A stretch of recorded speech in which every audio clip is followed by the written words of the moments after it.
দাঁড়িয়ে আছি দমদমে। আজকে কোথায় যাব পুরো জিনিসটাই দেখাবো ঘুরে। এই যে দাদাকে দেখুন, একদম। তো আমি এখানে ভিডিও করছি, উনি আমায় বলছেন আপনি কি আমায় বলছেন। যাই হোক, সকাল সকাল জানি না, প্রথম স্টার্টিংটাই এরমভাবে। দেখা যাক আজকে কোথায় যাচ্ছি আমরা সেই আগে যে গ্রামটায় গিয়েছিলাম, যেখানে ভিডিও আমি দেখিয়েছিলাম আপনাদেরকে। এবারে দেখুন কোথায় আমরা যাই। ওই গ্রামটাতেই যাব। কী করি এবারে, থাকার জায়গাটা কিন্তু খুবই এক্সাইটিং। থাকার জায়গাটা রিভিউ দেবো, গ্রামটা ঘুরে দেখাবো। আগেরবার যে রান্নাটা করেছিলাম, দেখবো যে এবারে অন্য কোনো রান্না আমি আপনাদের দেখাতে পারি কিনা। তো পুরো জায়গাটা ঘুরে দেখাবো, চলুন। গাড়িটা পার্ক করে দিয়েছি, এখন করে দিয়ে আমরা যাব হচ্ছে মামা ভাগ্নে সেই ফেমাস দোকানে ব্রেকফাস্ট করতে। তো দেখতে থাকুন, আমি ওখানে গিয়ে আবার ভিডিওটা দেখাচ্ছি। এই শক্তিগড়ে এলে মামা ভাগ্নের দোকানটা কিন্তু একদম মিস করা চলে না। তাই কোথাও ব্রেকফাস্টের জন্য আমি না দাঁড়িয়ে আমি অপেক্ষা করি কখনোই পাবো হচ্ছে মামা ভাগ্নের দোকান। এখন এই মধ্যখানে ফ্লাইওভারটা কাজ চলছে বলে একটা প্রবলেম হয়ে গেছে, সেটা হচ্ছে যে যাওয়ার সময় মানে আপনি যখন এখান থেকে দুর্গাপুরের দিকে যাচ্ছেন, তখন মামা ভাগ্নের দোকানটা কিন্তু পরে আপনার অপোজিট এন্ডে। এখনও রাস্তার কাজটা পুরোপুরি কমপ্লিট হয়নি, তাই মধ্যখানে এখনও ফাঁকা জায়গা আছে, গ্যাপ আছে, যেখান দিয়ে আপনি পার করে ওইদিকে যেতে পারবেন। পুলটা কমপ্লিট হয়ে গেলে তখন দুর্গাপুর থেকে ফেরার পথেই মামা ভাগ্নেতে আসতে হবে। আর এবারে ছিল আমাদের জন্য একটু স্পেশাল ট্রিটমেন্ট, যেটা হচ্ছে লঙ্কা ভাজা। ওরা জানে যে আমরা লঙ্কা খুব ভালোবাসি, তাই জন্য এইভাবে প্রিপারেশন দিয়েছে, আর টেস্ট অনবদ্য। তারপরেই আমরা পৌঁছে গেলাম হচ্ছে সেই গ্রামে, যেখানে আপনাদের প্রথমবার আমি দেখিয়েছিলাম যে আমরা কিছু ওখানকার মাছ আমরা ছেড়ে দিয়ে এসেছিলাম, যাতে ওখানকার লোকেরা সেই মাছগুলোকে ইউটিলাইজ করতে পারে পরবর্তীকালে। তো এখানে বলতে পারেন যে এখানে মাছটা পুরো চাষ হচ্ছে, যেটা আমরা পরবর্তীকালে ওদেরকে দিয়ে দিচ্ছি। এখানটা লোকাল ওদের লোকও আছে, এখানে আমাদের সাথে চেনাশোনা আছে তাদের, তারাই এই পুরো জিনিসটা দেখাশোনা করে। তো এবার আমরা গেছিলাম সেটার জন্যই যে দেখতে, যে আগেবারে যে আমরা মাছগুলো ছেড়ে দিয়ে এসেছিলাম, মাছগুলো কিরম কী সাইজ হয়েছে, এগুলো কি ফার্দার প্রসিডিংসের জন্য পাঠানো যাবে কি না, এগুলোকে সেল করে কিছু টাকা আমরা ওখানে হেল্প করতে পারবো কি না, তা কী স্টেটাস আছে তার, সেটা দেখার জন্যেই এই গ্রামে আবার আমাদের ভিজিট করা। তো এই যে গ্রামে এসে যে প্রথম বলতে গেলে যে প্রথমবার আমি এরকম দেখলাম যে মাছ তোলা, আমি কোনোদিন সামনে থেকে সেরকমভাবে কোনোদিন সুযোগ হয়নি মাছ তোলা দেখা। তো এবারে দেখে আমি বুঝতে পারলাম যে এটা যথেষ্ট একটা মানে কঠিন কাজ। আর তার মধ্যে দেখুন, এই যে মাছগুলো আমরা একদম ছোটো ছোটো 1 আঙুলের সাইজে মাছ ছেড়ে দিয়ে গেছিলাম, সেগুলো কতটা বড় হয়ে গেছে। 3 মাস মতন আগে আমরা গেছিলাম, 3 মাস পরে আমরা যখন গিয়ে দেখতে পাচ্ছি, দেখে খুবই আনন্দ লাগলো যে রুই, কাতলা, আর এতে ছিল হচ্ছে আপনার কিছু সিলভার কাপ। তো রুই কাতলা সাইজগুলো খুব ভালোই সাইজ হয়েছে, এক একটা মাছ তো খুবই বড় সাইজের হয়ে গেছে। তো দেখে একটা আলাদা রকম অনুভূতি, কোনোদিন এরকমভাবে গ্রামের জায়গায় যাইনি। মাছগুলো দেখতেও ভালো লাগলো। চলুন দেখি একটুখানি এটারই দৃশ্য।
তো এই মাছগুলো দেখার পরে আমরা আবার ওদের বললাম যে জলে ছেড়ে দিতে। আমরা একবার জাল মেরেছিলাম দেখার জন্য যে সাইজগুলো কিরম হয়েছে।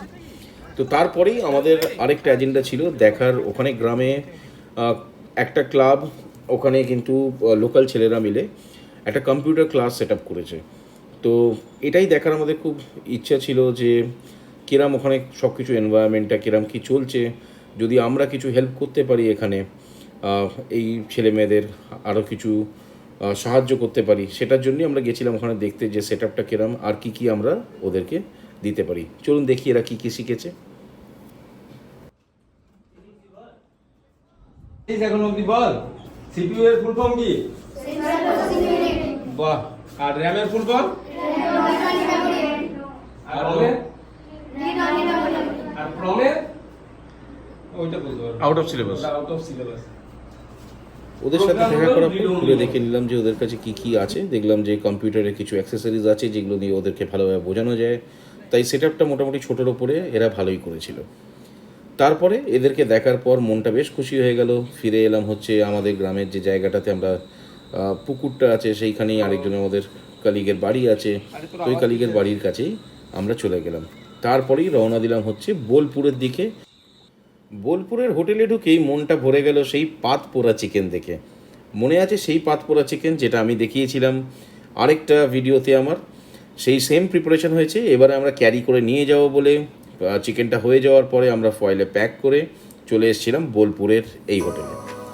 চলুন দেখি হোটেলটার রিভিউটা লাস্টে দেখতে থাকবেন। আমি কিন্তু কমেন্ট সেকশনে ডেসক্রিপশনে দিয়ে দেবো পুরো ডিটেলসটা। আর চলুন দেখি কিরম।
দেখতেই পেলেন নিশ্চয়ই যে কি বিশাল এই জায়গাটা।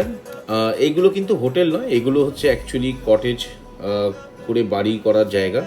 তো এই কটেজগুলো তৈরি হয়েছিল, যে ওনার নিয়েছে সে এগুলোকে অবভিয়াসলি ভাড়া দেয়। বিকজ এরম একটা জায়গায় বাড়ি থাকলে আমার মনে হয় যে ভাড়া দেওয়াটা ভালো। এখন নানান রকম অপশান আছে। তো সেই সূত্রতে আমরা পেয়ে গেছিলাম এটা এয়ারবিএনবি থ্রু দিয়ে। তো আমি লিঙ্কটা আপনাদের ডেসক্রিপশনে দিয়ে দেবো, নিশ্চয়ই করে দেখবেন। কমেন্টে জানাবেন যে আপনাদের এই বাড়িটা কিরম লাগলো, যেটা আমরা ছিলাম। আপনারাও ভাড়া করে নিতে পারেন, ভাড়া খুবই কম। 5,000 টাকা পড়েছিল আমাদের এই বাড়িটা ভাড়ার জন্যে। এতে আপনারা দেখতে পেলেন যে 2খানা রুম আছে, 3টে বড় বড় বেড আছে, 2টো বড় বেড আছে আর একটা হচ্ছে সিঙ্গেল বেড আছে। তো আর তার সাথে 2টো bathroom, drawing area, dining area আলাদা করে, কিচেনের অতগুলো অ্যাপ্লায়েন্স সব কিছুই দেওয়া ছিল এখানে। এই এনভায়রনমেন্টটাও ছিল খুব ভালো। শুধু রাস্তাটা যদি একটু ভালোভাবে করা হতো আমার মনে হয় জায়গাটা আরও ভালো হতো, কারণ আমরা যে সময় গেছি সে সময় ভালোই বৃষ্টি হচ্ছিল। তো রাস্তাটা হয়েছিল খুবই কাদা। বাট ওভারঅল আমার দেখে খুব ভালো লাগলো শান্তিনিকেতনের জায়গাতে এরম একটা সুন্দর বাড়ির পরিবেশ। আর দেখুন এইটা হচ্ছে একটা ফ্ল্যাট, যারা আর কি ফ্ল্যাট নিয়েছে তারা এইখানে থাকে, আর বাকি হচ্ছে আশেপাশে হচ্ছে পুরোটা হচ্ছে কটেজ। তো শান্তিনিকেতনের মতন জায়গাতে মন ভরে গেল একদিনের এই ট্যুরটা, যেটা আমরা গ্রাম থেকে ফেরার পথে শান্তিনিকেতন হয়ে এসেছিলাম। এইখানেই নাইট স্টে করলাম। শান্তিনিকেতন থেকে এখন আমরা রওনা দিচ্ছি হচ্ছে বাড়ির উদ্দেশ্যে। এসে গেছি আমরা আমাদের গাড়ির কাছে, সব কিছু লাগেজ প্যাক করে। এবার ছিল যাত্রার শেষ ভাগ, বাড়ি রওনা দেওয়ার পালা। ভিডিওতে নিশ্চয়ই করে জানাবেন যে ভিডিওটা কিরম লাগলো। এই লাস্ট জায়গাতে আমি ব্রিজের ওপর দিয়ে যখন যাচ্ছিলাম, সাইডে ছিল কাশফুল, আমি আপনাদের জন্য তোলার চেষ্টা করেছি, বাট হয়তো ক্লিয়ারলি ওঠেনি, বিকজ গাড়িটা আমি চালাচ্ছিলাম, আমার এক হাতে ক্যামেরা ছিল। আমি দেখলাম যে এই রাস্তার যে অবস্থা, এটা ভয়াবহ হতে পারে, তো আমি আর পরে তুললাম না। আপনারা যখন যাবেন নিজের চোখে দেখবেন, আরও ভালো লাগবে। ভিডিওটা লাইক করবেন, সাবস্ক্রাইব করবেন, বন্ধুদের সাথে শেয়ার করবেন, আর নিশ্চয়ই করে কমেন্টে জানাবেন যে কিরম লাগলো।